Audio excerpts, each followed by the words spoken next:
who were at the airport. We used to fly around back then a lot. I was at the airport, and my wife, it was a Sunday and I needed to go back to work, and my wife pulled me aside and she told me, Dennis, I think we should have spent more time this time around.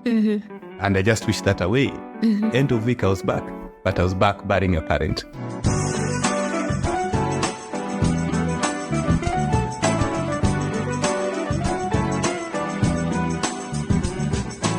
Hi everyone, this is Saved by Nobel, the podcast. I'm your host, Dennis Nyanja. And I'm your host, Vicky Ngetich.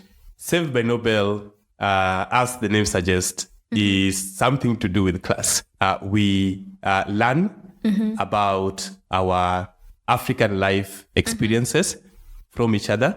Sometimes we will have guests coming to the podcast, Vicky. But we go through all sorts of topics that we believe add value to anybody who's making their income, doing their hustle, whatever that hustle is within the African context. So it could be something like finance, productivity, networking that I'm really passionate about, and know that you're passionate about sales and marketing, Vicky. It could be topics that are very uniquely African.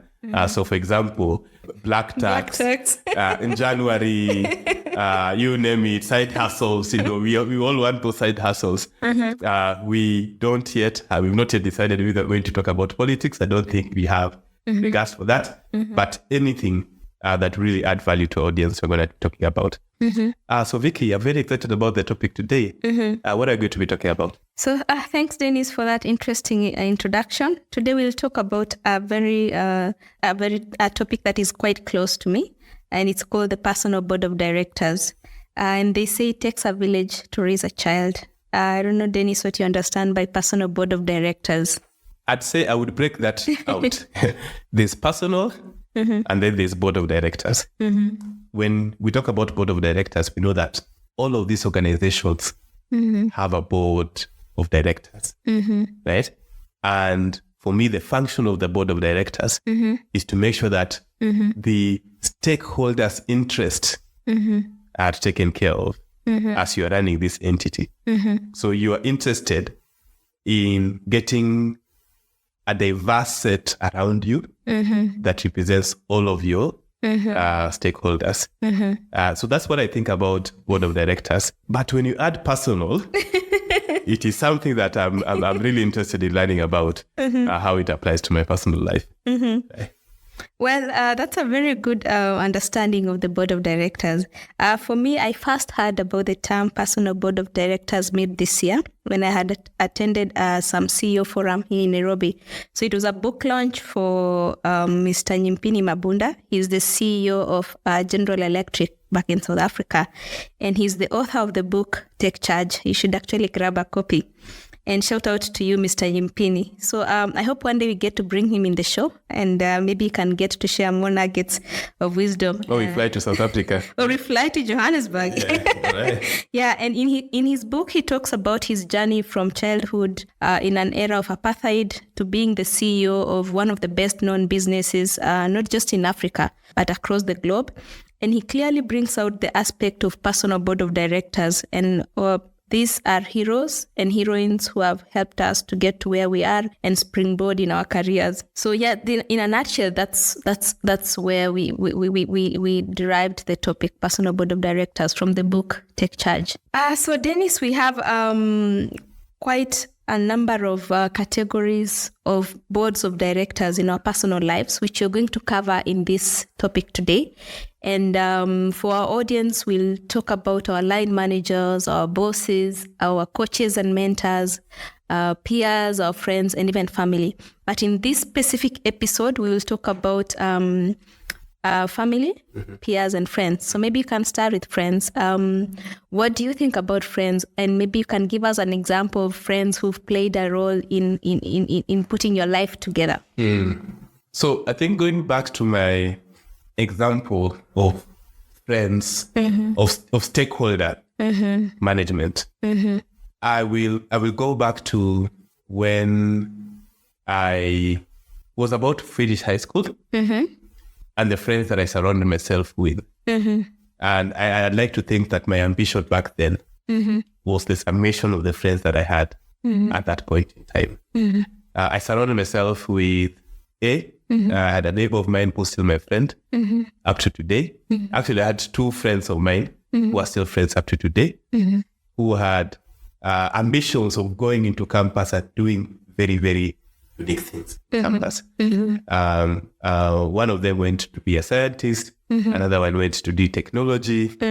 Some of the decisions that they made actually affected what I wanted to do. I chose to do what they were not doing. Yeah. And then, of course, I had this church context that I used to go to every Sunday. That also gave me an extra set of friends. So, yes, I think for me, from this particular perspective, looking back at the 18, 19-year-old, are those who be the friends that I surrounded myself with. Okay. Great. And they say if you were to count your age by the number of friends you have, how old would you be right now, Dennis? I don't know. I think I have close friends, and then I have friends in different contexts. Okay. So I'd say I'm older than I look. Than you look. Yes. Okay. And they say you need to have pockets of friends. So I think what has worked for me is I have pockets of friends, those who are very close within my inner circle and others outer part of my circle. So always categorize your friends into different pockets and always know what sort of relationship you need to have with those different pockets of friends and ensure that you add value to each other so that you're able to sustain those relationships. Yes. And so are you saying, Vicky, from a personal board of directors perspective, that I need to map my friends, figure out who they are, and what the value that they bring into my life? That's correct, Dennis, because I believe you have different categories of friends. You have those that are very close to you. You have those that you maybe discuss finances, others that you discuss relationships with. So yeah, the answer is yes. Map out your friends and identify what sort of disciplines that those friends add value to your life. Yeah. And you add value to them as well. Absolutely. Yeah. All right. That's fantastic. So I think this takes us to our other category of personal board of directors who are family. So I don't know, according to you, what would you say is the role that your family has played in terms of putting your life together and just getting to where you are right now? I don't know where I would be without family. I think... And I really hope that we stick to these values. I am a firstborn in my family. And I was fortunate enough, being a firstborn, to be able to realistically see how we were doing in life growing up. And I think I could see the hand of family in different aspects of my growth. I can thank different family members for doing different things. First and most important, being back in Kisumu, where I grew up, and then being eventually sometimes moving back to the village. You really looked forward to going to Nairobi.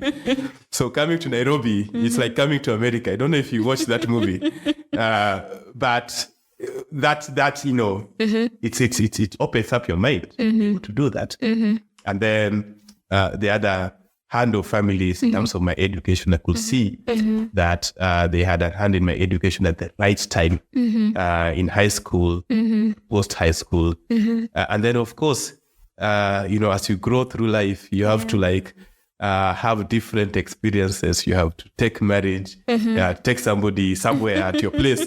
And then you have to gather your people, and then go somewhere else. You cannot go alone. There's a football team. Let's just name them, but you cannot go alone. So you have to have family around you. And so they bring a lot of value that you really, really have to think about as being at the center. You really, really have to think about what value they bring to you.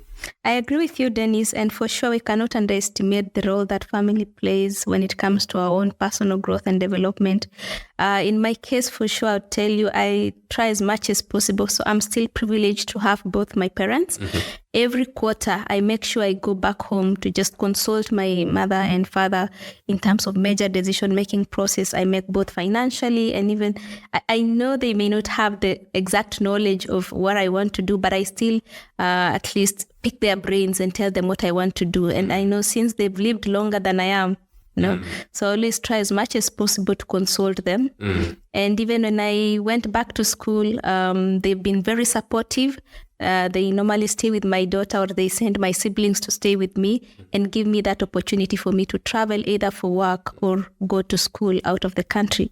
So they've really been supportive, and I would for sure say they've played a big role in me getting to where I am right now. And can I do a side note about family a bit, Vicky?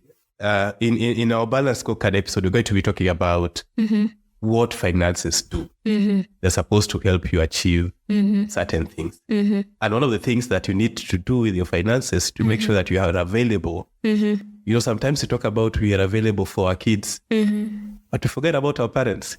Absolutely. And I remember having sometime between 2015 and 2017, I had a sick parent. And I think I knew in my mind, and nobody talks about these things, but I knew in my mind that my time was limited. And I remember coming out to one such trip, the one that you're talking about, and my wife, who at the airport, you know, used to fly around back then a lot. I was at the airport, and my wife, it was a Sunday, and I needed to go back to work. And my wife pulled me aside and she told me, Dennis, I think we should have spent more time this time around.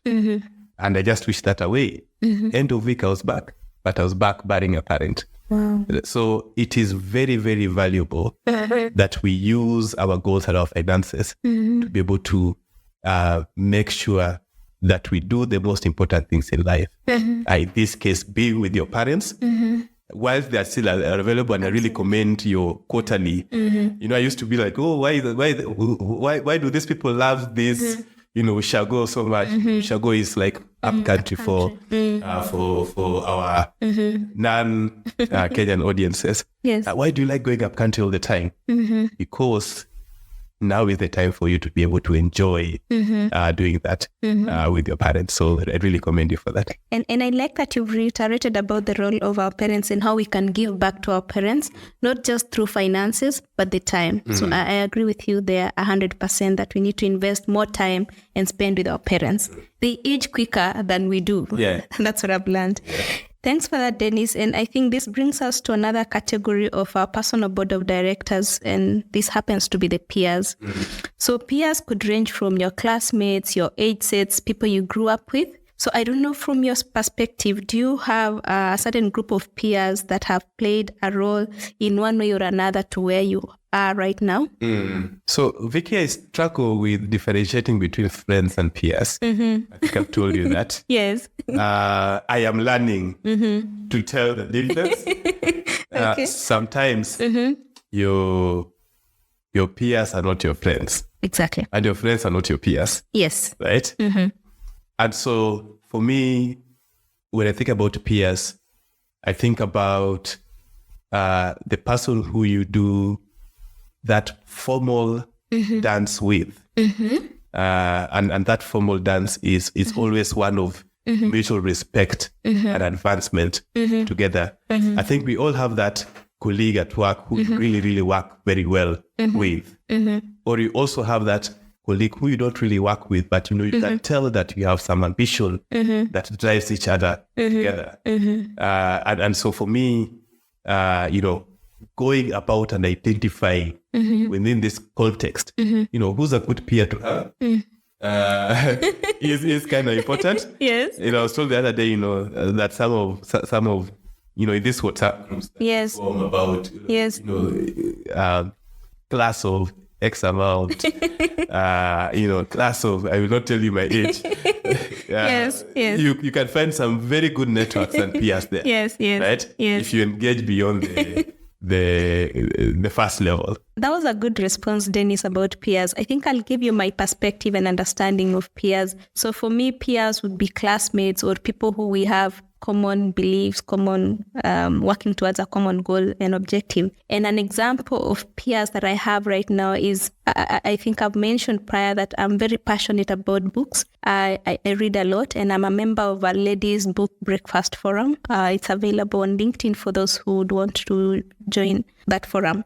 So what we do with these ladies is we have a common goal and objective of constantly improving ourselves through reading books. So what happens is every Saturday morning we meet for 1 hour between 7 and 8 a.m. to just brainstorm some of the key chapters and the topics that we've read in the course of the week. And these ladies range from different age sets. So some are my age mates, others are older than me and cutting across different industries. And I like the fact that it's a very good cocktail of people from different industries, different age sets, giving their own perspectives of what they understand about books. So that is one example of peers that I have, and I believe they are adding value to my life in one way or another. The other peers I would give as an example is classmates. And in the course that we recently concluded together, the Senior Executive Program, you would admit that we interacted with people who are from our C-suite executives from different walks of lives across different countries in Africa. And of course, being with them for the 3 months, we were able to learn from each other and understand from their mistakes, understand from their experiences how to better ourselves and become better leaders like they are. So that I would say is just an example of the peers that I have interacted with in the recent past and are constantly helping me to get to where I want to be, both career-wise, financial management, and even personal growth and development in full. Yes. That makes sense. And so maybe we've covered family, friends, peers. And I know we have to take a break for the next two exciting categories. Yes. What action, understanding that we have this set of stakeholders, should we have for our listeners this week? I think the action would be our listeners to take a pen and paper, identify who are your close family members, peers, friends. What value will they add in your life?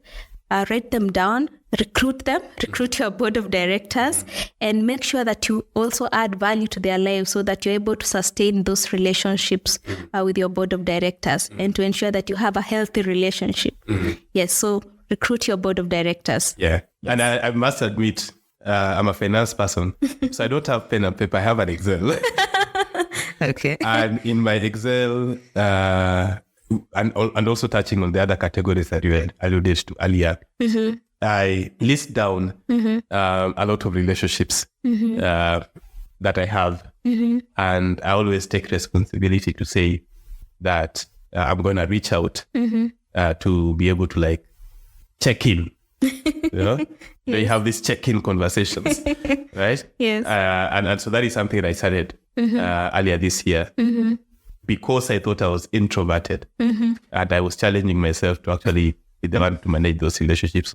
Thank you, Dennis, for that nice summary. And to our audience, those who are passionate about recruiting their board of directors, be on the lookout for our next episode. We'll be giving more in-depth information about other boards of directors that you need to recruit in your personal board of directors. And that would be your line managers and coaches and mentors. Great. We hope this episode has been helpful to you in continuing your learning and growth journey.